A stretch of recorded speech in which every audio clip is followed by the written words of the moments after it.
Alright, hello, children of the internet. I got a handful of stuff I wanted to watch, and by golly, this is my stream, so I will cry if I want to. The first one here that I got is by Mentis. I really like this guy. The title is Game Journalists Are Not Gamers, and Mixtape is just more evidence of that fact. Kind of, I mean, yeah, duh. Games journalists are just hack activists anymore. Um, anyway. Sorry about that. I'm sitting here trying to record, and I hear this crash. And considering how high up in my building it surprised me, so I had to go look and see what it was. And there was a pretty decent car wreck all the way down there.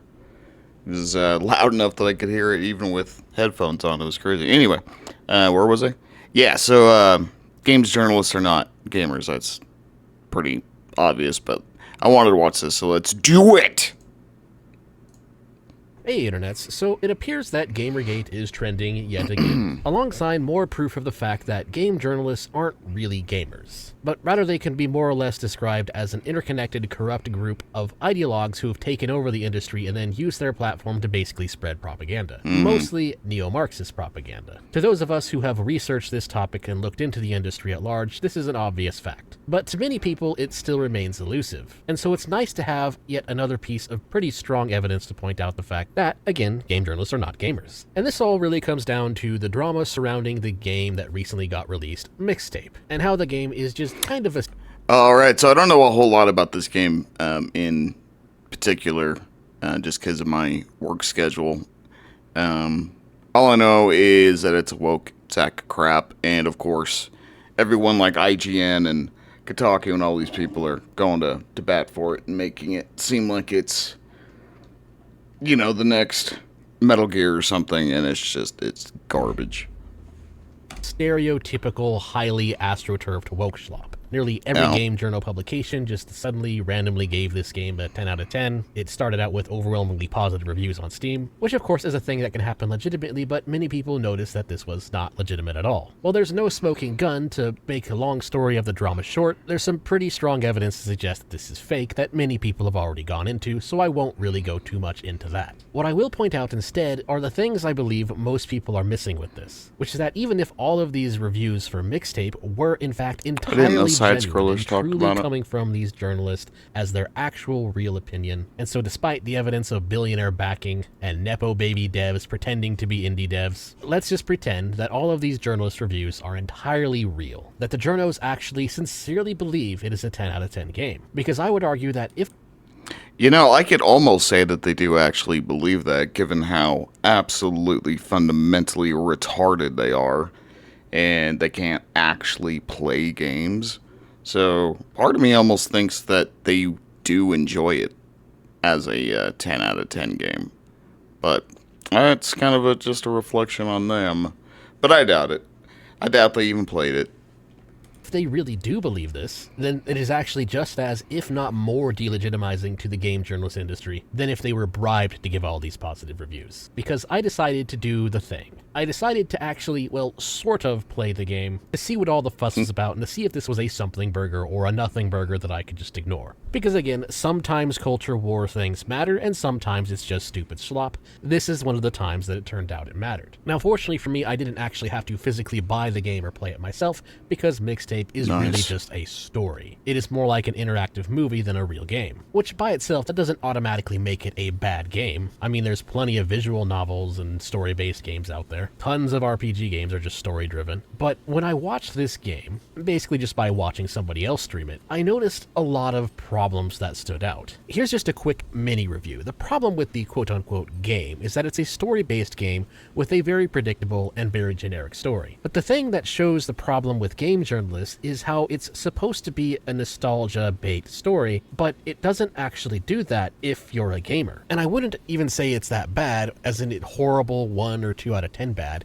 It's more like this game story is a solid 4 out of 10, or a forgettable D+ experience. Specifically, the plot is extremely midwit coded. It panders to the type of normie that doesn't want to accept the fact that they are a normie, where they seem to think...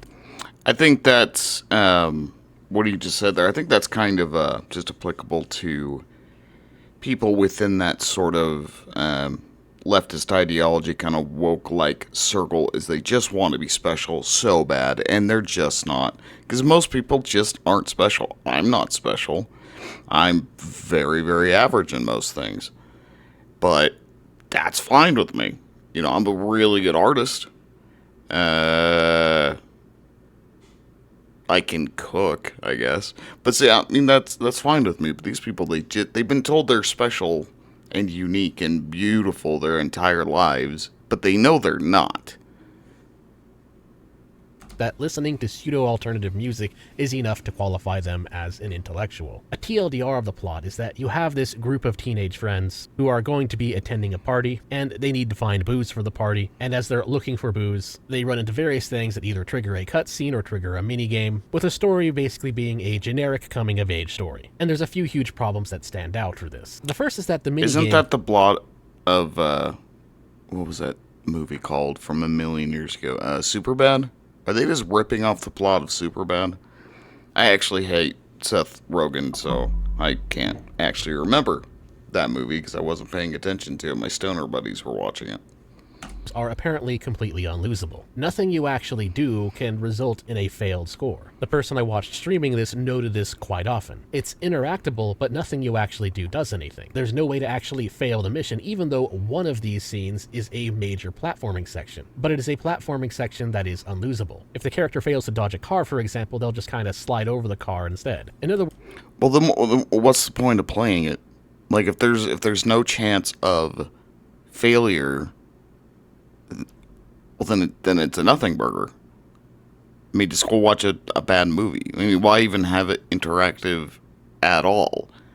This is like a weird video game training wheels on a bad game that's already playing to a crowd of retards that can't accept they're not special.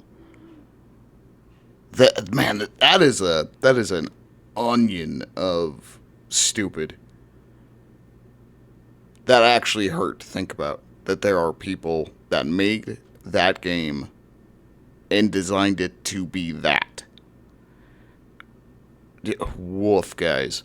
Holy crap. Words game journalist difficulty is the default and only difficulty mode. No need to actually be any good at the game. And that's not even the biggest problem. Another issue is how the story is effectively what I woke call an example of woke washing. Because I happen to be one of the people who was born in the 80s, and I came of age in the 90s. So you would think that a nostalgia bait game based in the mid-1990s, as well as the fact that the area that the game takes place is very similar to the area that I grew up in, I would have thought that this game would have given me a fix for nostalgia. But it didn't. It completely failed. Because all of the dialogue in the game and everything the characters go through is heavily politically correctified. Because these kids do not talk or act like 90s kids. Rather, they talk like a heavily Disney-fied version of them, where nearly all of the very much not politically correct banter that you would normally talk like in the 90s has been completely removed. And then, of course, they top it off with the usual DEI representation characters. And it is all, again, very midwit coded. None of the characters are likable. Rather, the story reminds me specifically of the painfully average kids who would spend their days getting high and listening to music and then getting high again and then listening to more music again, and round that goes. That's pretty much their entire life. Those are the kinds... So, I was moved out of the city right when I was going into high school. And my parents forced me into the middle of nowhere, and I went from being in a really large school. Like, if I would have stayed there, the high school I would have ended up going to had over 5,000 students in it, and then I went to a school with a graduating class of like 107 or something. But it was so boring out there. and it was just nothing but fields and fake ass cowboys. It's like the only thing people did was fight, fuck, or get high. I went with fighting because, you know, I was from a city, and I detest Hicks. I hate him. I hate him so much. You want to know why I hate Hicks? I like real cowboys, but Hicks are just fake ass cowboys. They've never rode a horse. They don't know how to work. They're all really stupid. And yeah, I'm going off on a tangent, but that just reminded me of that system in high school that we had. It was kind of a nightmare. Of kids I directly made an effort to avoid back then, and honestly still disassociate myself from today, because they're just boring people. They just kind of exist in a state of constant vibes and having no real thoughts of their own, and honestly they don't really ever grow out of that from what I've seen. A lot of them tend to just kind of stay that way as adults. But more importantly, there's a guy that lives in my building. So I live in a really nice building. I'm in the city that I live now, and there's a dude in my building on one of the lower floors. I've ran into him a handful of times, and that's all he does. All day, every day, he just plays video games and smokes weed. That's not like me just saying that. That's literally all he does. But he lives in this building, and I ran into him. No, he's a nice guy. I have no problem with him. No problem with him at all. Nice guy. But I was talking to him, and of course, you know, he was baked out of his mind. And I asked him what he did for a living, because I just could not fathom how he could live here and have no job and just smoke weed all day. And apparently, I don't even know why I'm telling you this. It just reminded me of it. But back in the day, like I can't remember when he said, but he bought Bitcoin when it was just in its infancy. And so now he's, you know, a fucking millionaire because he bought like $1,000 or something worth of Bitcoin a zillion years ago. And I'm like, that's got to be just delicious for him, because I bet you anything when he bought it, he was baked out of his brain, and he was telling his buddies, he was like, no guys, listen to me, it's gonna make us all rich. And it turned out it made him rich. Anyway, big issue here is that they're not gamers. I'll quit doing that, because that's the big thing missing from this supposed nostalgia game. It's a game about 90s nostalgia that includes no 90s gaming. Yes, that's right. That's the thing I noticed when watching this thing. As you go through these characters' rooms and you look around, there's no gaming. It's all just generic band groupie schlop stuff. And that's a really key issue here. A nostalgia game aimed at gamers should have some gaming nostalgia to it. For instance, expecting to see a scene where you walk up to a Sega Genesis or something, or at least an NES or an Atari or a Super Nintendo, and talk about games and reminiscent about the old games, you'd think you'd want to include that. That is, unless of course your target audience for this nostalgia is not for gamers. Like, for example, one of my best memories from that time is playing GoldenEye with my friends. Or if not with friends, playing Shinobi 3 at 2 a.m. on a Friday night. That's the kind of time that you had if you were an actual gamer from those days. And the weirdest part is they even seem to tease it. These seem to be upper middle class kids in Northern California. And so they have things like TVs and computers in their own room, and yet attached to this classic CRT TV is no games.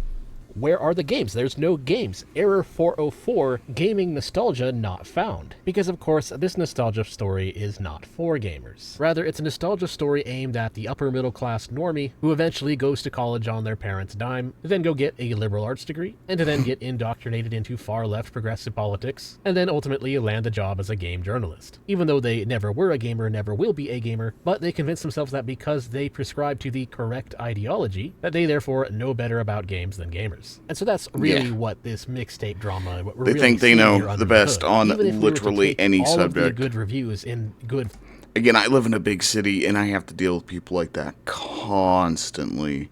They just think they know everything about everything and have an opinion on everything, and they believe they're correct just because they're part of that ideology, which instantly makes them correct, even if they know nothing about it. It's like this magical power that they have. They're like, well, I believe that a man can be a woman, which means that I can give an opinion on something I quite literally know nothing about, and somehow I magically know everything about it. It's so frustrating, guys.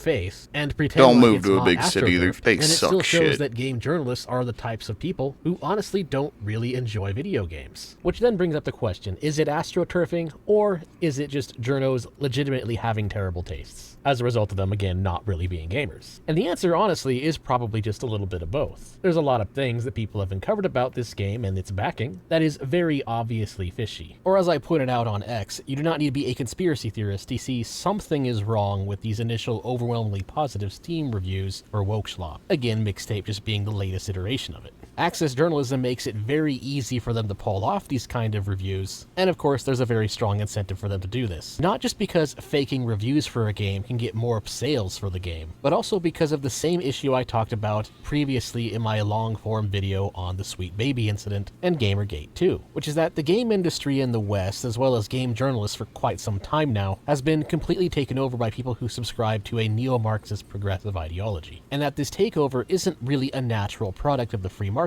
but rather is due to a complex web of corruption bred by a relationship with the corporate media and the state that is ultimately designed to make sure that some very unpleasant people remain in charge, with woke progressives just being another form of useful idiots that they use to that end. Because of course, their solution to everything is effectively just that the government is corrupt, and the solution is more government, and that if we just taxed the right people, we could have free stuff.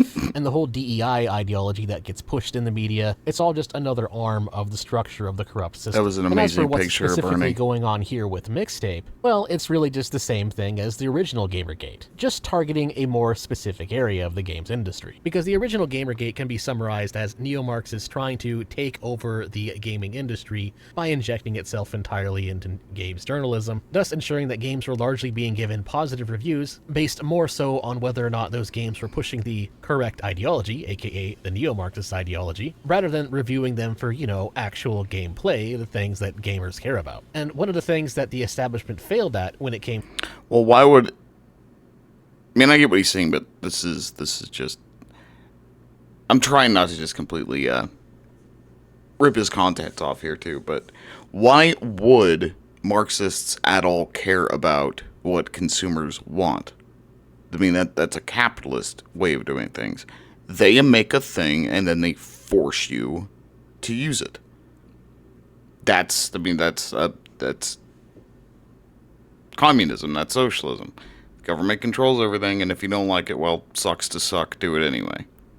To the original Gamergate is that one, gamers didn't really like it, thus allowing boycotts to actually work, but two, it really only hit the AAA game dev scene. Indie devs have had some wokeness in them too, but only when the developer themselves is an actual true believer. But the indie dev scene, due to the nature of it being indie, also has plenty of anti-woke developers, like those behind the Great Rebellion. And so Mixtape seems to me like an attempt to remedy this past mistake. What the corporate journoids seem to be doing now may very well just be an attempt by the establishment to take over the indie dev game scene by falsely labeling games with large amounts of establishment funding behind them as quote-unquote indie, then having game journals give it a bunch of heavily inflated reviews, which allows them to then ensure that the latest Wokeschlop propaganda title, whatever it may be, is always at the top of the indie game charts as well, and wins Indie Game of the Year purely by brute force of establishment astroturfing. That's what appears to be really happening here. Pretty disgusting and petty, But to the be woke-hate, honest. It's almost big as if business. the AAA game So devs funny. and corporate journos got mad that the indie game dev scene is starting to outperform the schlop that they have been pushing for the past 20 years. And so this just seems to be their new strategy. Falsely label their schlop propaganda title as indie, and then make sure it's given widespread praise. However, the problem though with their tactic is that people have already kind of caught on to it, and thus the same strategies that were effective in Gamergate can be used against this nonsense. For one, just don't buy their game. Take the Gatekeeper's pledge. Refuse to buy propaganda schlop. It's really that simple. And also just spread the word and be aware of the fact that corporate journalists for the game industry should rightfully be seen as completely irrelevant. Corporate game journalism as it currently exists and stands today should again be viewed as an entirely fraudulent industry. It's not just Mixtape that is an AstroTurf title. Yeah, and like any kind of organization, they only exist to maintain themselves. Rather, it's game journalism as a whole that is an astroturfed industry. And this shouldn't even be seen as a conspiracy theory. This should just be seen as a matter of fact by your average gamer. And then, of course, on the political side of things, we can just look to events like this as more further proof that the solution to our corrupt government and corrupt system is not more government. Anyways, that's all I have to say. Don't forget to like, share, comment, and subscribe. And if you want to support me, you can do so on Ko-Fi, Subscribestar, or by buying some merch. Which, by the way, for the sake of this video, I kind of figured Gamers Rise Up merch on a limited time sale. The mug especially is pretty good quality. One of my personal favorites. But anyway, again, that is all. Thanks again for watching. Till next time. Thanks for the video, Mentis. So, I kind of figured that he would say what he did, but I still wanted to watch it. I like this guy's content, and he has how do I put it? He just has an intelligent way of talking that's pleasant. Interesting.